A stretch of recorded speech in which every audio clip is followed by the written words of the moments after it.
Welcome back, my friends, to Shaboom, the podcast all about and for baby boomers. I'm your host, Rick K. Jones. Today, we're going to travel around the world. Baby boomers have traveled abroad more than any other generation. Now, why is that? Well, the real reason was inexpensive air travel with jumbo jets. We had a chance to get places in a hurry that other generations didn't. You've heard the great classic song, Slow Boat to China. Well, at one time, that was the only way you could get to China on a slow boat. Today, you can be there in 11, 12, 13 hours from someplace in the United States. So our word for this week is the word global. I'm recently back from 2 weeks in Europe. I spent 1 week in the Alsace-Lorraine region of France visiting a variety of World War I sites and other places. And then Charlotte and I spent a week in the Veneto region of Italy, where we kind of took a tour of all the wineries and the wine regions, did the Prosecco region, then the Soave region, and then finally the Valpolicella areas of the Veneto. I've been fortunate to visit 42 different countries, but I have yet to travel to Asia. I haven't been to Asia at all. So I got a long bucket list of places that I still want to visit. I lived in England. I did business in France, in the Netherlands, in Belgium, in Germany, Switzerland, and yes, in Russia.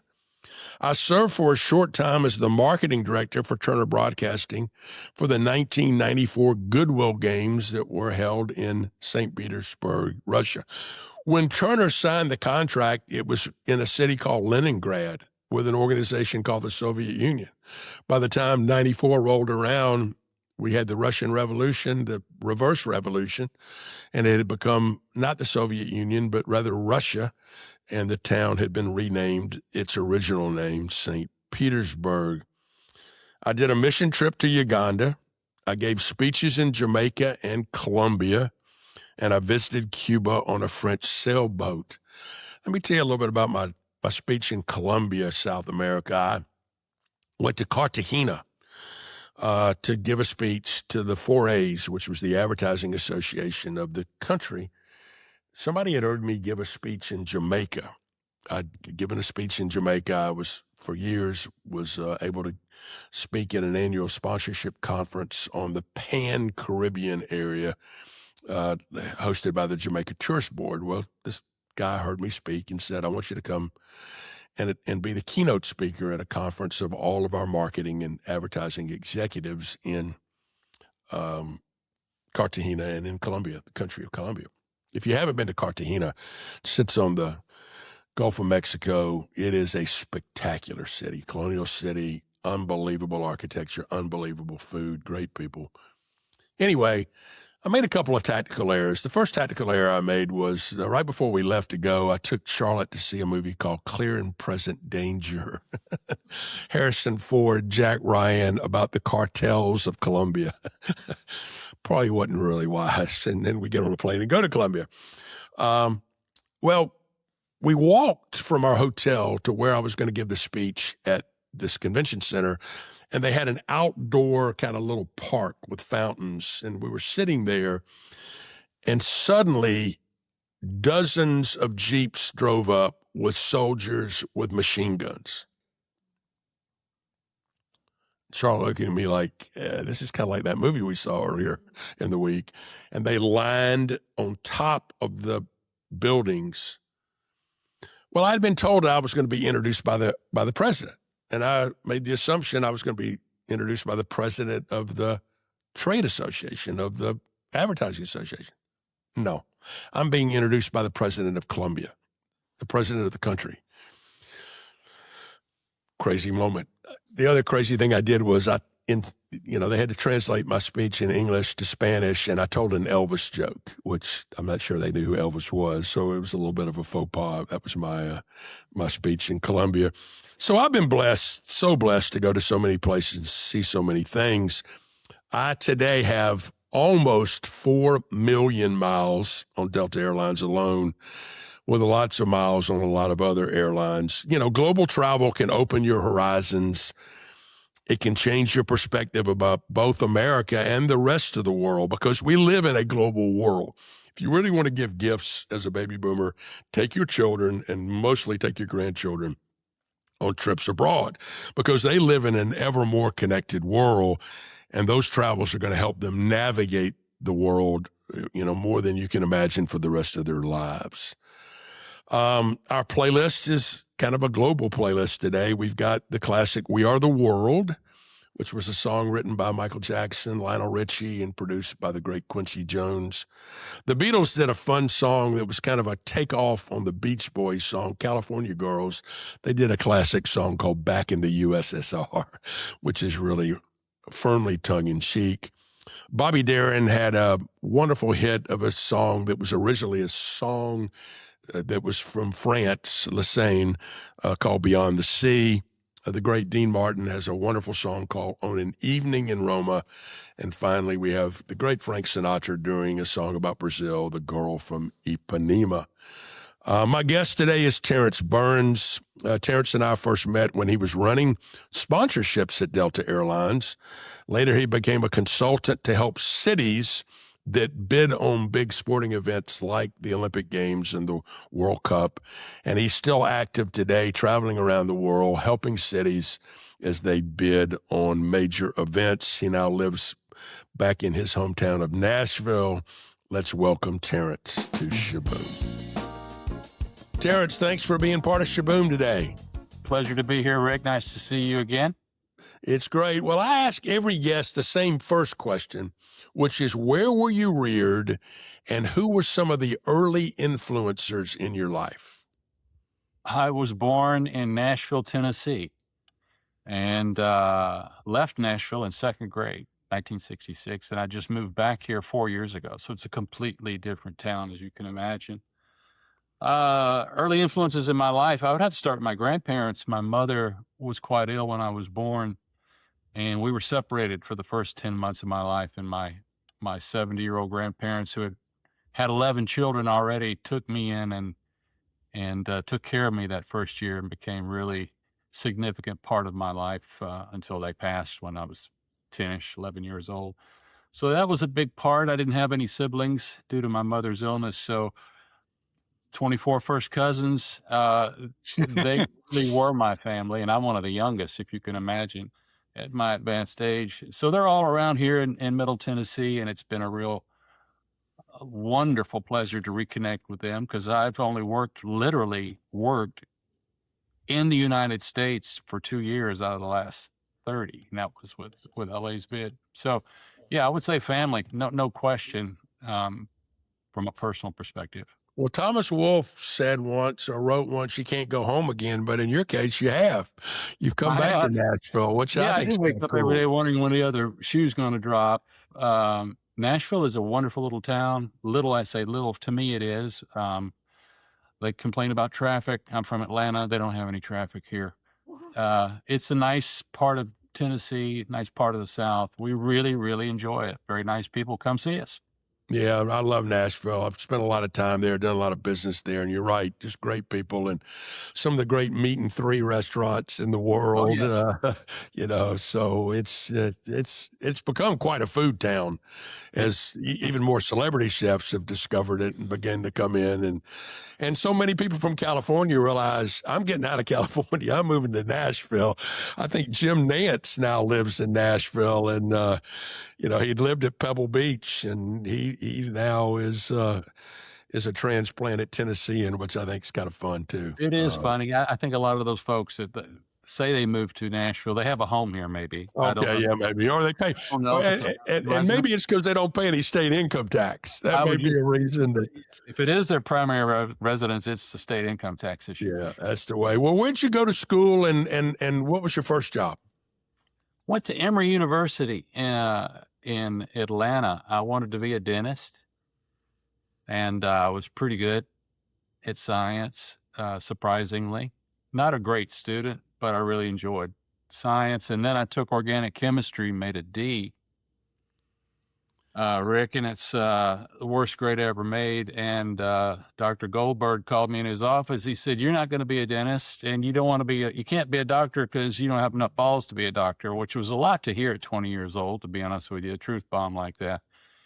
He said, "Go to the business school, young man." And I said, "Is it a good business school?" He said, "I have no idea, but it's full of kids like you who made a D in organic chemistry. So go forth."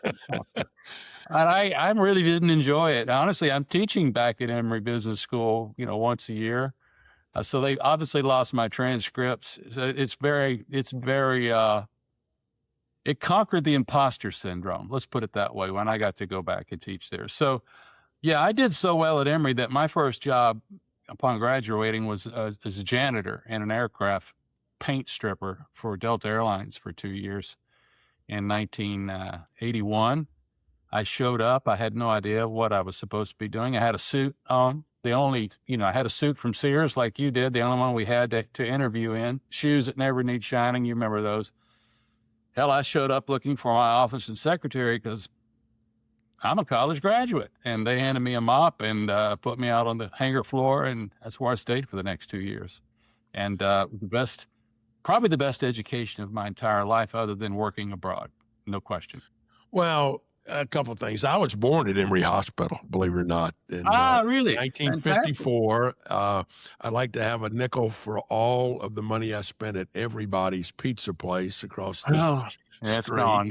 Yeah, it's gone, like so many folks. And then, we first met when you were at Delta working in the sponsorship program. And, Delta has always played such a huge role in the growth of Atlanta. They were, what are they originally from Monroe, Louisiana, and I think they started out as a crop dusting enterprise. And we're going to relocate, and it came down to Birmingham or Atlanta. And they ultimately changed. And really, if you look at the two cities, they were about the same size at the time that Delta made the decision to come to Atlanta, and the rest is history. I earlier said on the podcast, I have almost 4 million miles on Delta. I'm like 22,000 short of 4 million miles. I was a flying colonel. They don't even have those anymore. I do have a lifetime Sky Club membership, which I plan to enjoy. But when we met, you worked for one of my favorite people, a woman named Judy Jordan, at Delta in sponsorship. How did you get from working in the maintenance side of Delta Airlines to the marketing sponsorship side? That's a great question. I'm also almost 4 million miles, which I've accrued since '96, because the first 15 years of my career, I couldn't accrue miles because I worked for Delta. Right. You flew for free. So it was, it's been how hard it is to get 4 million miles. It's hard, arduous. So they've made me a Delta 360, which is, I think that's a big deal. It's a big deal in Nashville. When I'm in Atlanta, it's not much of a big deal. It's not that big a deal. But anyway, Delta was just, everybody started by no means unique. We all had to start at the bottom at that time. It was part of our culture. It was an intrinsic part of the process that you had to start at the bottom, no matter who you were, where you went to school. And it took me a while to figure out that I wasn't special. It took me a while to figure out that the world wasn't waiting on Terrence Burns to show up. I eventually made it into the tool room in the hangar where we check out tools to mechanics, and I worked on midnight shift for most of those years, and went back to graduate school to get an MBA in International Business and Affairs, because for some reason that interested me. And I thought I was going to, like all of us back then, I thought I was going to stay at Delta forever. That's what you did back 40 years ago. And you needed an MBA, really, if you wanted to be, I think, competitive internally. So I did that, and you just had to bid on jobs every week, Rick. This thing would come up, job openings. They put it on the bulletin board. There was no internet, as you can imagine or remember. And you'd see that, and I kept seeing this job in purchasing department. And all I knew was it was getting out of a blue collar. I mean, I literally hit my times card every day. From that to the general office, down the one building over from Ron Allen, who was the president, chairman, and CEO, who I just spent an hour on the phone with the day before yesterday. All I knew that was something I could maybe do. I bid on anything that moved. And I tell young people today, students, just say yes. There's nothing fatal at 22 years old, 23 years old. Just do it. And I got that job and stayed there about a year. Then I got a marketing rep job in the Atlanta district sales office, which was impossible, but I got it because I didn't know anything about writing tickets. I'd never worked at the airport.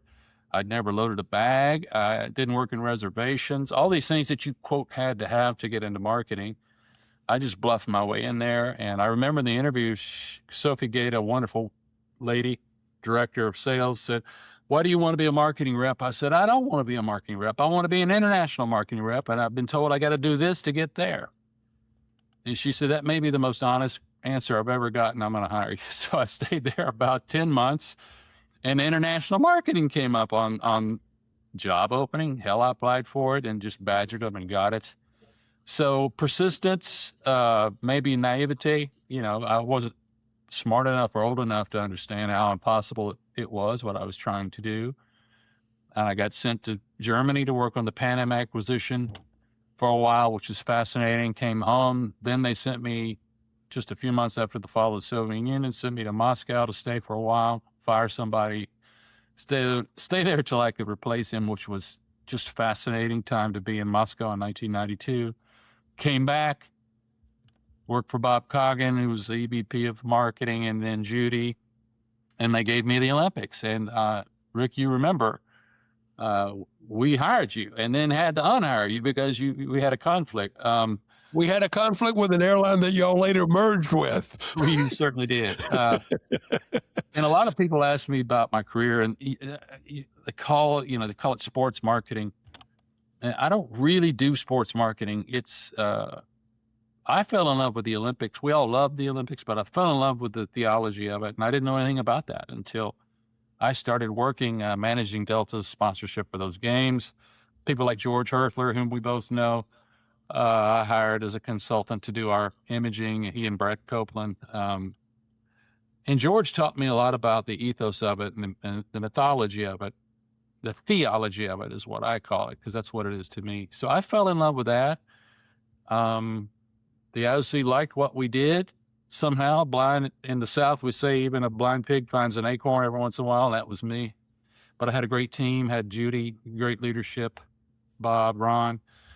And so the IOC said, "We like what you did. You were able to measure it. We don't really do that with our sponsors." And so Chris Weldon, Laurent Charpent, some people, we created this company called Meridian, and we became their marketing agency for 8 years. I left after 5, but that's in a nutshell how I got from cleaning airplanes to talking to you about the Olympics. I think there's some life's lessons. One of the life lessons is nothing is beneath you. You show up every day, do a great job, and you make your own luck. You do a great job. The other thing was you answered your interview honestly, Yeah. and that became important because so many people bullshit their way through stuff. You just flat out said, Well, "No, the truth will set you free." For better or for worse, that's a little bit of my MO. And it probably, I was trying to tell my daughter gently a few months ago that's probably helped me 49% of the time and maybe hurt me 51% of the time in my business. I remember interviewing with Casey Wasserman for the LA 2028 bid business. And he said, "Well, I've done my research on you. You got really sharp elbows. You bruise a lot of people, but you get stuff done." And I'm not sure that was a compliment, honestly, at the end of the day. But he wasn't wrong. But I think over the course of the last 30 plus years, 40 years, that those edges have been smoothed a little bit. At least I hope they have. They've been smooth, not because I've been successful. They've been smooth usually when I fail. It's funny how things come full circle. We were able to work with George Herthler on this documentary. He recently won an Emmy Award, or several Emmys Award, called The Games in Black and White. I'm in it. About the games. Yeah, you're in it. And Delta underwrote that. They did. Because I mean, really, the intersection of Atlanta in '96 and where Delta was going as a global airline were a perfect fit. And I mean, really a perfect fit and that y'all did such a great job with it. And then recently we celebrated our semi-quincentennial on July 4th, and we were involved in a project called Sailforth 250 in New York, and Brad Copeland did the graphics. I know. I saw. Brad did the logo and named it. I mean, it was called Sail America, New York, New Jersey 250. That's a really great name. And Brad said, no, let's call it Sail Forth. and wrote, I mean, and so, really two great talented guys that Awesome. I was just like you. I was so pleased to get reconnected with both of those gentlemen who are baby boomers still with juice, which I love. Well, they're great people. George and his wife were here at our house 2 weeks ago for the weekend, and I still work with George, and I were business partners for a little while after I left the IOC Meridian.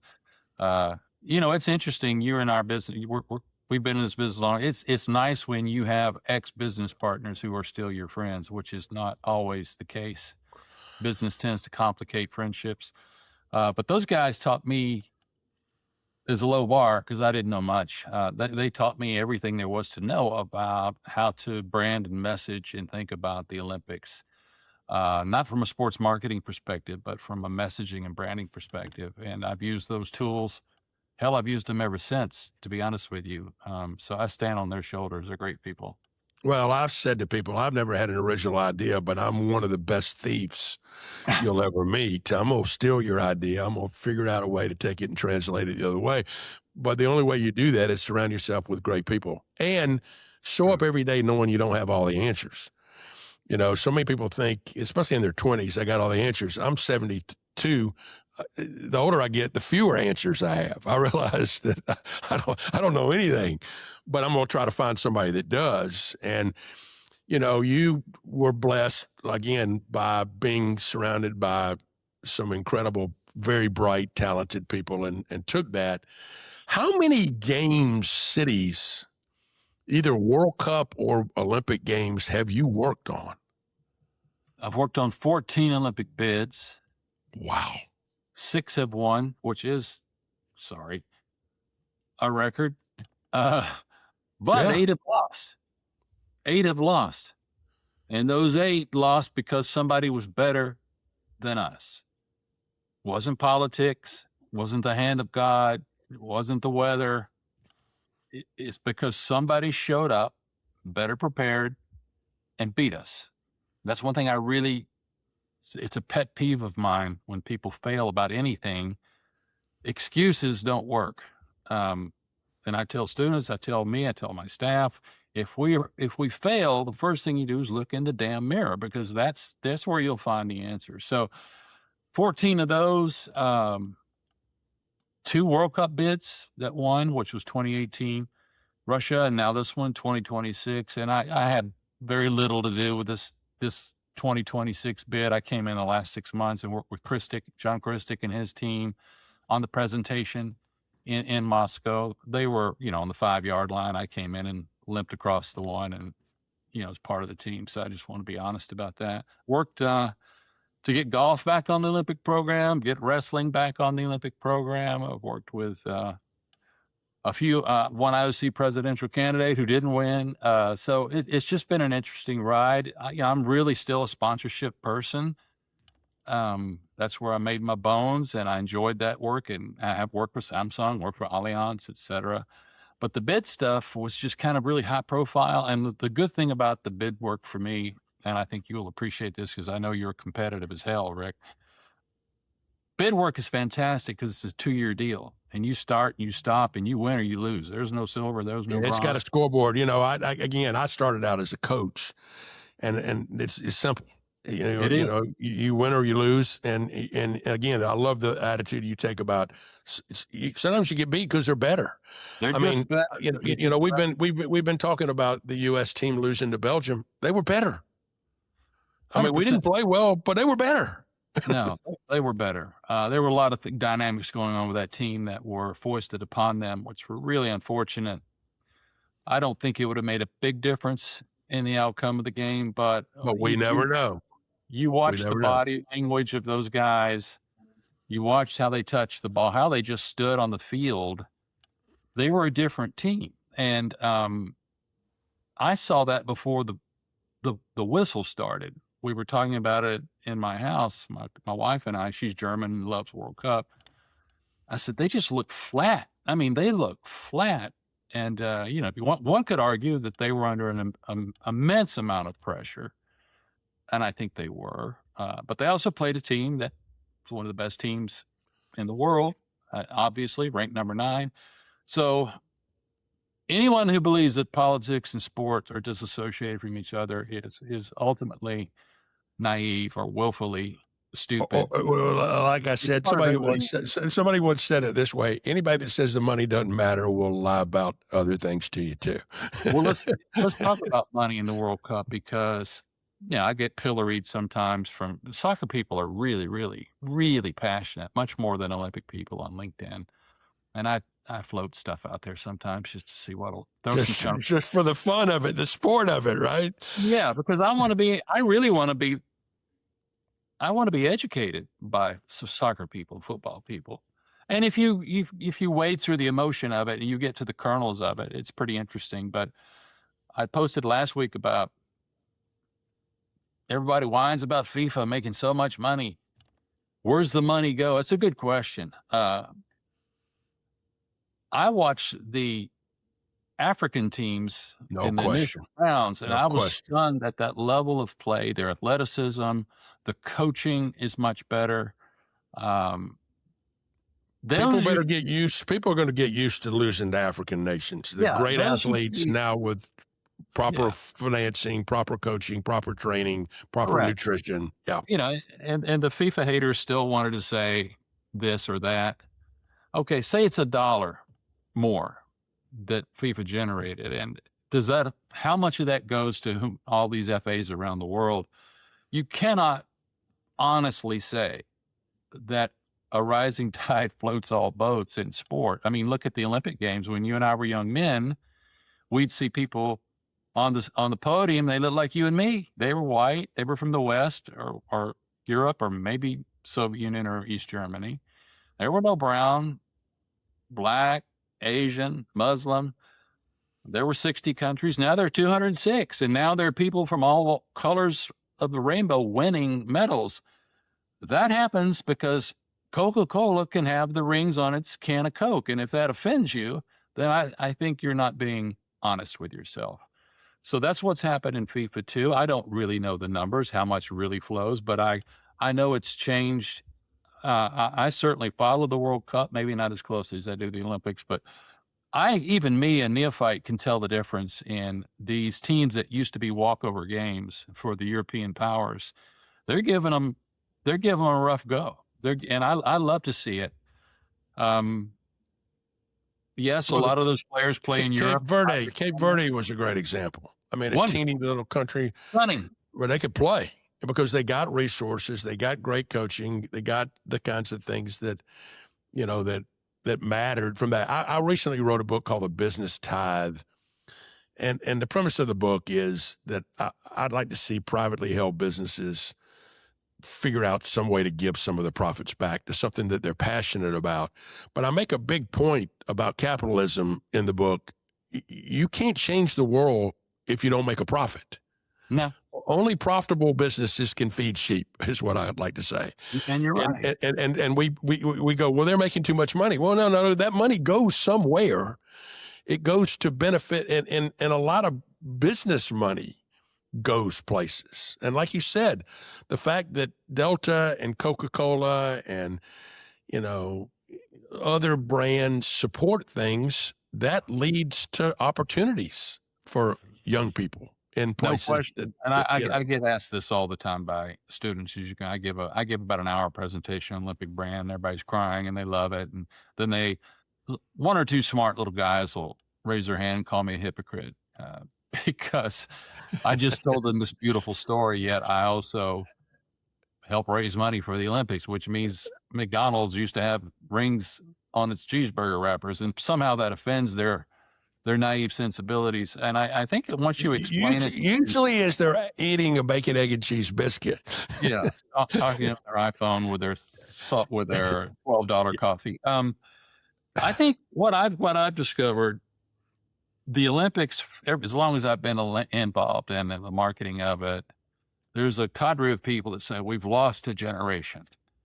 I'm going to tell you, I might be the only full-time Olympic marketing practitioner who's also a college adjunct professor. I spent a lot of time with 20 to 22-year-old people. That we haven't lost them, we've ignored them. And I can spend 1 hour with 50, 22-year-old people, and I will have probably 45 to 46 evangelists at the end of it. And you know what they asked me, Rick? Why didn't we know this? I had no idea that was what this was about. This is a brand for us. This is a brand that moves the world forward. It's not even predicated on profit. We didn't know any of this. And I still have students from a year ago, 5 years ago, 10 years ago, email me every time there's Olympic Games saying, Professor Burns, all I can think about is what you told us in class 6 years ago, whatever it is. As I watch the games, I see them completely different now. So maybe if we created one kid out there who gets it, that's more than there is today. But I think that is I just had this conversation yesterday with a director at the IOC. I think that Kirsty Coventry's elevation to president is a phenomenal opportunity for the movement to shift its tone and messaging toward young people, because I think she's more credible, frankly. And I hope that they take advantage of that. But that's not going to happen unless they truly understand that the mountain they stand on is made out of its values. That's all they sell is values. They don't have anything else to sell. And you and I can debate all day where they are on that continuum. But well, I believe the hypocrisy of certain past games where we all went, wait a minute, they don't share those values, really. And then the last two games, I felt Paris and I felt the Italian Winter Games got back to the values. I felt it. Yeah. Well, I would say this about that. Usually when people like you and me talk about values, we're talking about Western values. And if you read the Olympic Charter, if you really understand what goes on in Lausanne, if you understand what happened yesterday with Russia, their perspective is a 3 millennia perspective, number one. Their perspective is 206 nations, cultures, religions, political constructs, cultural constructs. We all belong or no one belongs. And if you read the Olympic Charter, it doesn't say that we're going to give the games only to liberal democracies. I mean, that would kill the Olympic movement. So the games are, every once in a while, they're going to go somewhere that might offend you as an American or me as a Frenchman or somebody else as a Chinese. That's well said. That's well said. The reality of it is the goal of Olympism is to place sport at the benefit of mankind everywhere. And that's tough because when my tagline is we all belong or no one belongs. So that's easy to say. It sounds wonderful. It's hard as hell to stick to from a moral and ethical perspective if I only approach it from my, and I hate this word, but it's true, privileged Western American perspective.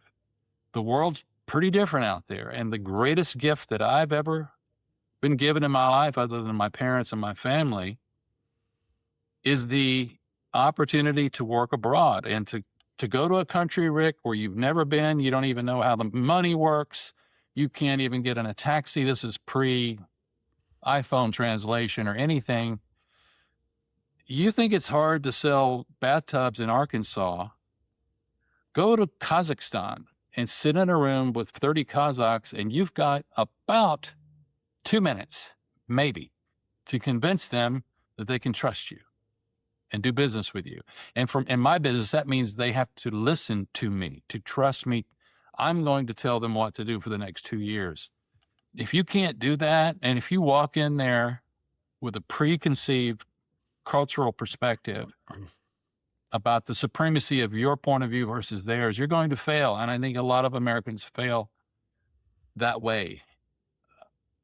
The things that make us powerful and wonderful and blessed sometimes keep us back because we don't recognize there are many paths to God. And there are a lot of people out there who are happy, successful, doing well in a completely different political, religious, cultural construct. That's what this whole 30 years in the Olympics has taught me that I couldn't learn in business school. And I probably would not have learned that if I'd stayed at Delta. No, that's well said. And, what's the old Cherokee Indian motto? You can't understand a person until you walked in their moccasins. And you've got to be willing to, to accept those differences than your beliefs and your values and that kind of thing. I want to switch gears a minute. You mentioned the competitiveness. I've had a great career and I've had a lot of significant wins, but the losses still bother me more than the wins. I mean, it's just maybe it's just my ridiculous personality. I can still remember where I thought I took great ideas to somebody and they didn't do it, and they still haunt me. Of the losses, and every city you worked for was important to you. But was there one that bothered you more than any other one? The one that you really felt like, sure. I mean, like you said, you got beat because somebody was better, but you felt deep down in your heart this would have been a transformational city for the Olympic Games. Was there any one that stood out to you? Yeah. And I agree with you. I first thing I tell any client is I hate losing more than I like winning. And that probably doesn't say, that's not a compliment to my personality, but at least I'm self-aware. Of course, I've treasured all the opportunities I've had, but you learn a hell of a lot more when you lose. But I do get tickled. Sometimes I see on social media people who've worked on one bid and it lost, and that's all they talk about for the rest of their life. When you lose, it doesn't matter if you were good, you still lost. It doesn't matter how many goals you score. If they score more than you, those goals are irrelevant. So that's how I'm brutal about this. And I've gotten into heated discussions with some of my fellow Olympic colleagues who've worked on bids that weren't successful yet. They have a reason other than their own efforts as to why it lost. Anyway, Almaty, Kazakhstan was a surprise for me in every way. I came to that bid quite late. I can't even remember who we started with for 22 Winter Games. It could have been Lviv. I think Sergei Bubka called me and asked me, would you help Ukraine? And I knew some of the guys working on that. And I said, sure. One of the things is I like to go places I've never been. And I've never been to Lviv. I've been to Kiev a lot, but not Lviv. And then it blew up, if you remember. Yeah. And like in December of 2014, I got a call. Said, can you come to Munich and meet with these guys from Kazakhstan? They want to bid on the games. I said, well, the vote's in 7 months. This is a 2-year project. Do they have a bid book? No. A little too late to do the right thing now, right? Do they have a bid book? No. I said, well, hell, all I know about Kazakhstan is that movie Borat. So sadly. Yes. So I went and I loved those guys. And I said, hell, I'll help you. Well, they were incredible people. The work that they did with a lot of help from other consultants, especially on the technical side. My point here is we got to, the final was in Kuala Lumpur. Started, if you remember, that race started with 6 cities, went down to 2, us and Beijing. And we didn't enter until 6 months, 7 months before it was over. Beijing called me at the very beginning of that race because I'd worked for them with George on the 2008 campaign 25 years ago.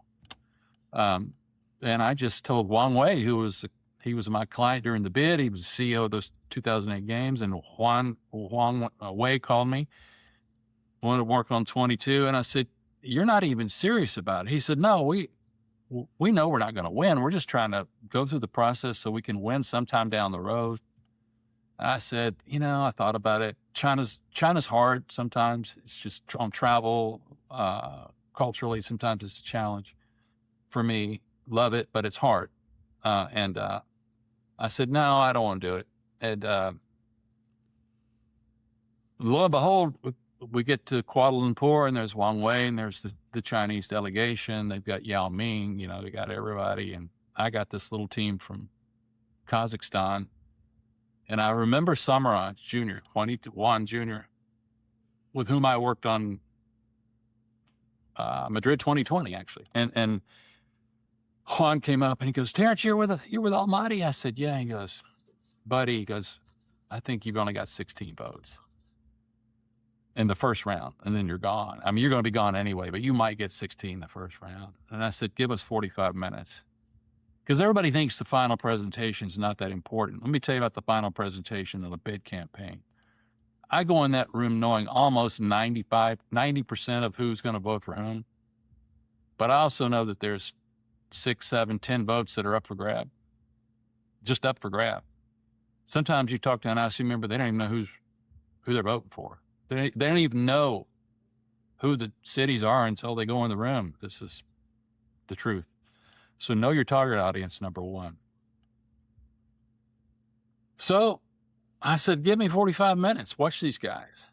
Well, gave one of the best presentations I've ever been a part of.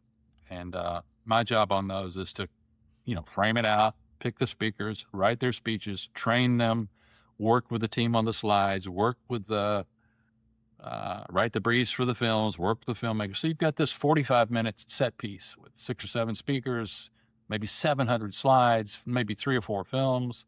You got to have a politician. You got to have 2 or 3 athletes. You got to have the head of the bid, the drill.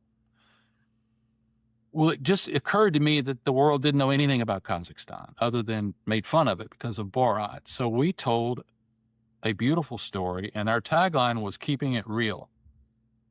Because everything about China's bid was fake. It was just nothing was built. It was everything that, as he said, they didn't want to do, but they did it anyway. And we had real snow, real mountains, real people. Almaty is just absolutely gorgeous. And I remember being on a conference call with the Almaty team, with the IOC Secretariat. Jacqueline Barrett is a long, dear friend of mine, ran the Bid City stuff for the IOC back in those days. And Kirkov was the guy who was the head of the bid, says, "Well, we've got a tagline. It's called 'Keeping It Real.'" And she didn't know I was in the room. And she said, "Keeping it real? That sounds so American. It sounds like Terrence wrote it." And I had to pipe up and say, "Yep, I wrote it." She goes, "I think it's too aggressive," or something like that. And then, of course, Andrei Kryukov is the man who ran the bid. That spooked them for the IOC to, be negative about anything. I said, "Do it. Push it. What do you got to lose? You got to be bold to win." So anyway, we did the presentation. I have friends in the Olympic movement as well who are in the room. We could see them. I'm sitting next to Gary Zinkel of NBC, and we're in some room watching it on a screen. You can see them debating, can hear them. And a friend of mine in there texts me, "I think you just tied them. I think it's 42-42. And then I looked at Gary, I showed it to him, and he was excited. And then there's silence for a long time. And I kept going back to this gentleman, "What's going on? What's going on?" He goes, "Bach says something's wrong with the electronic voting system. They're going to a paper vote." "Oh, you just lost by 4 votes or whatever it was." That's life. Did we lose because of whatever? No, we didn't plan for that eventuality. We could have put 10 more percent of energy. We really could have started 3 months earlier, honestly, and probably won that bid. As most of my OC member friends said, "We just didn't know anything about you. We knew that China would deliver. We didn't know if you had spent a little bit more time, but we got started. And when you say we started in December, we didn't really start in January. So anyway, that to me, even though we lost, it was one of the most emotionally positive experiences of my life, because I was working with a team of people who didn't have a lot of confidence on the global stage, were a little bit reticent to even get out there. They didn't think they belonged. Didn't think anyone would take them seriously. And they lost. And we had the greatest after party I've ever had for any Olympic bid, winning or losing, because they were proud that they did their best. And they thought that was good enough. And they taught me a lesson that winning isn't always winning. Well, every day I learn something new. And it really, that was 2015. That's 11 years ago. It's still my favorite bid experience because it was so unexpected and I learned so much from them. That trumps any win, any whatever. That loss was the best thing for me personally. I just loved it, and professionally. Well, you've traveled all over the world. Is there any one city that's your favorite? Well, Rome. Rome. Yeah, That's I've got interesting. three. Yeah. Rome, London, and Tokyo are my three favorite big cities on the planet. Yeah, I lived in London, and that was fun. Venice is still my favorite city. Venice is gorgeous. Yeah, I don't like Venice when all the tourists are there. I like Venice when nobody's there. Yeah. Well, Rome. I love history. I really do love history, and you're walking in it. This October is my 30th wedding anniversary. It's the 30th anniversary of the Delta Olympic experience. We're having a little get together at the end of July in Atlanta with my little team. Ron's going to be there. Mr. Coggin's going to be there. Judy's going to be there, and some other folks. It's going to be nice. So my wife and I'll be at least half of October in Italy. I just love it. I like everywhere I go, and people say, "Well, how do you deal with the culture thing?" Here's an honest. I think I've posted it. Maybe I haven't. I've written about it. I think I wrote about it on Substack. The only place I've ever had any cultural dissonance was LA 28. I went to work there in 2015. I was 57. And I'm working with a group of people at that time who called themselves millennials. This is 11 years ago. They're now older. They're still millennials, but they're older. And LA's got a lot of smart people and a lot of creative people, sharp people. And I'm in a room with some of the most creative, brightest, and youngest. And I'm an old white man from the South saying, here's your bid. Here's the brand I've created. Here's the tagline, follow the sun. Here's what it's about, optimism. It's about all of these things. It was really, really that was a very satisfying brand platform to work on because it worked. And I just felt old. And I felt that we didn't really click for a little while. Because when you're in America, everybody's smart. Everybody thinks they know more than they may know. And nobody knows anything about the Olympics who's never been in it. You know that, and I know that. But they tend to take whatever experience they've had somewhere else and try to apply it to them. Maybe you read my piece on sports marketing geniuses from the NFL trying to apply that to the Olympics. It's not. That's like asking your gardener to give you a root canal. It's a different set of skills. The play The Music Man is still one of my favorite plays of all time. And the first part is they don't know the territory. Correct. Right. You're one of the greatest sales people I've ever met in our business. And the preparation that you do, I remember you pitching us. You knew more about Delta than I did, probably in the airline business, because you did your homework. But the LA people, I was for the first time working with Americans in forever, in very close, high pressure context. And I do have sharp elbows on some things because I've only got 2 years, and if you miss a day in a bid process cycle, it's gone. There's nothing to add on at the end. You just got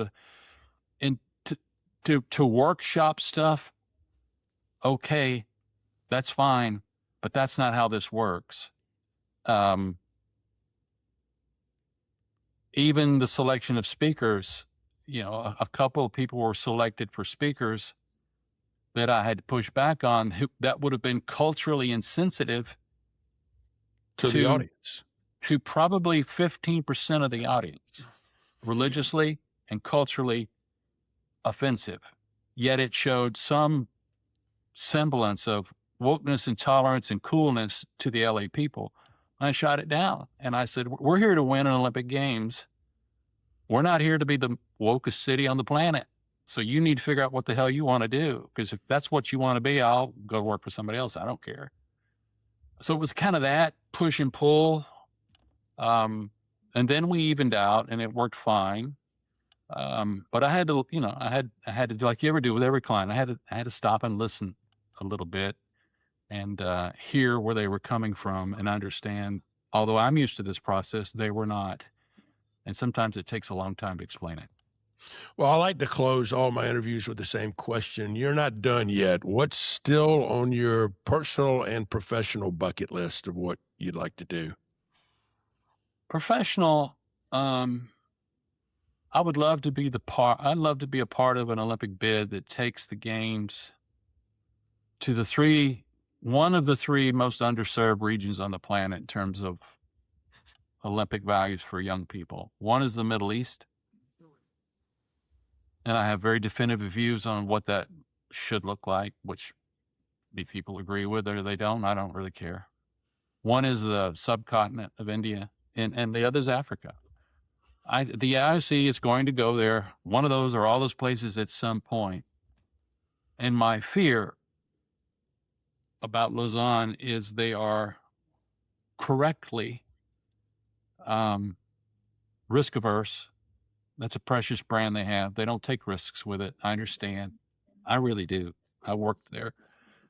But if you're waiting for India or the Middle East or Africa to be like Paris in order to give them the Olympic Games, that's never going to happen. Never going to happen. Right. And they've done this before.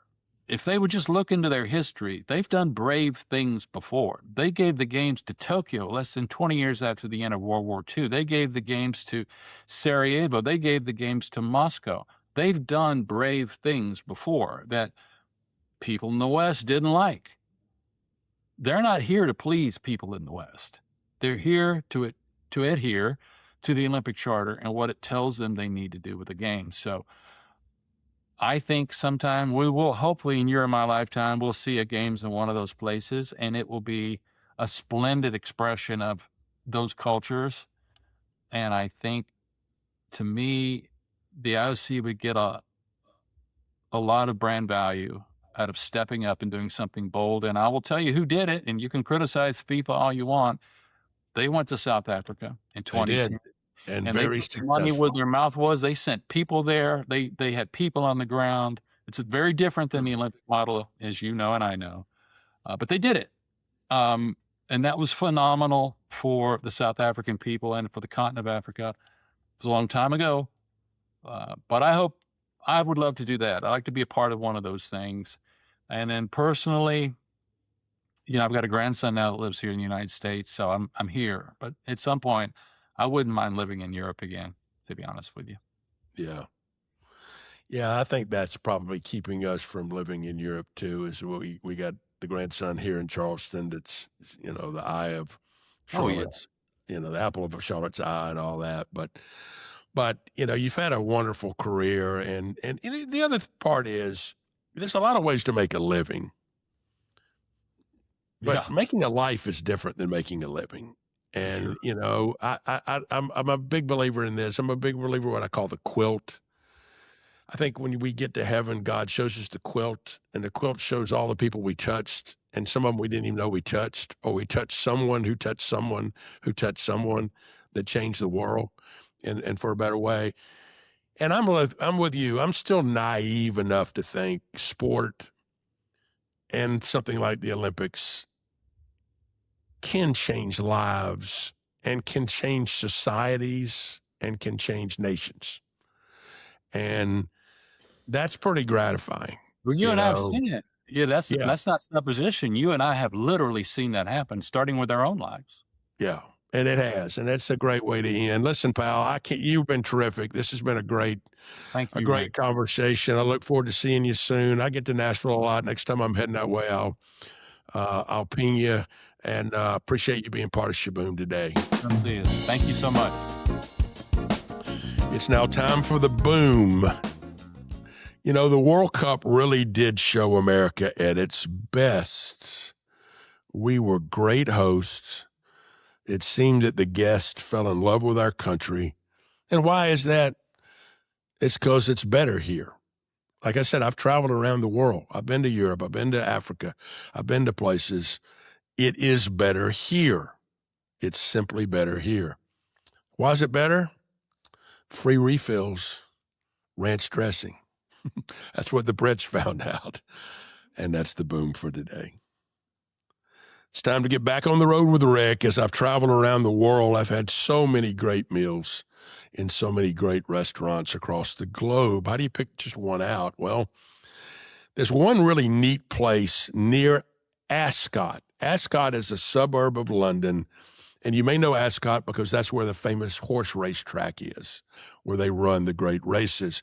When they have Ascot weekend, it's amazing. The men all wear top hats and tails. I mean, they're coming to the track in their finest outfits. The women dressed to the nines, beautiful gowns, wonderful jewelry. It's just a great experience at Ascot. I've had a chance to go there. I would encourage everybody in their life to do that. But there's a wonderful restaurant near the racetrack called the Thatch Tavern. And when was it started? 1480. Folks, that's almost 550 years ago. Any place that's been around 550 years is deserving of your attention. They do a slow cooked, like 12 hours, slow cooked shoulder of lamb with vegetables. That's one of the great dishes in the world. It is spectacular. On a cold night, you come into the little pub, there's a peat fire, get yourself a whiskey before dinner, and then go to dinner and eat the slow roasted shoulder of lamb. It's the Thatch Tavern, Ascot, England, on the road with Rick. It's now time to take a trip down memory lane. I have been lucky that I discovered from a friend, Malcolm Jennings, a great friend who worked in the hospitality industry forever. He turned me on to Talc Tours. Talc is the oldest tour operator in America from the 1920s. It's a great story. There was a guy named Arthur Talc, and he worked in a bank. And in that era, in working in a bank in the 1920s, you would have to carry the money, the change, down to the vault on an elevator. Well, somehow or another, he's taking all the money and he stumbles in the elevator, and all of the change spilled out, and a lot of it fell down the well, and he lost the change. And you say, what's this change? Well, in the 1920s, change was real money. Well, his boss fired him and said, you know what, son? You're fired. If you can figure out how to not spill coins, come back and see me. Well, he did. He invented the change drawer. Remember the change drawer? Perfect size for pennies, nickels, dimes, quarters, 50-cent pieces, silver dollars, the change. He came back, showed his boss. His boss said, you're hired back. Well, at his lunch hour, he would go around and sell his change drawer to what? Other banks. And then he started traveling around the state. He quit his job at the bank, and he started selling these change drawers around. So he's traveling throughout the state. He's planning on a trip up into the northern regions of New York, up into the first to the Catskills and then into the Adirondacks. He runs an ad in the Wall Street Journal, and he says, I'm going to make a trip up to the Adirondacks. If you'd like to go, it's one price. You ride with me. I have the hotels. I book all the meals. We'll do some sightseeing. Didn't know what would happen. Sold it out. Quickly, people that went told other people. Sold it out. Then he decided, you know what, maybe this touring thing is more fun than selling change drawers. And he started Talc Tours with tour operator number one in the 1920s. His son, the great Arthur Talc Jr., ran the company for years and years. We lost Arthur earlier this year. He passed away in his 90s. It's now a fourth-generation business. I've been lucky enough to take 11 different Talc tours.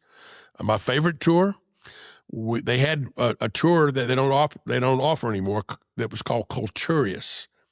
It's where you would go with a small group and you would immerse yourself into one region. We went to Provence in France and had this amazing experience where we went to all kinds of unique places and did unique things.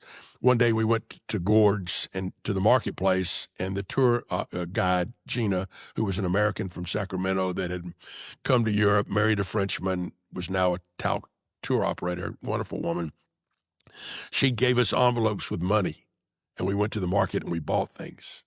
You opened up your envelope and it said bread, and here was the money. So you went and bought bread. Or it said cheese and you brought cheese, or meats and you brought meats, or fruit, and then desserts. And then you brought it all back down and you had your treasures and you said, this is what I bought for everybody. And then we had this huge picnic with wines and just an amazing time. One day we went with a chef. We were in Avignon, and the chef took us to the market, told us what to make. And then we went back to his kitchen.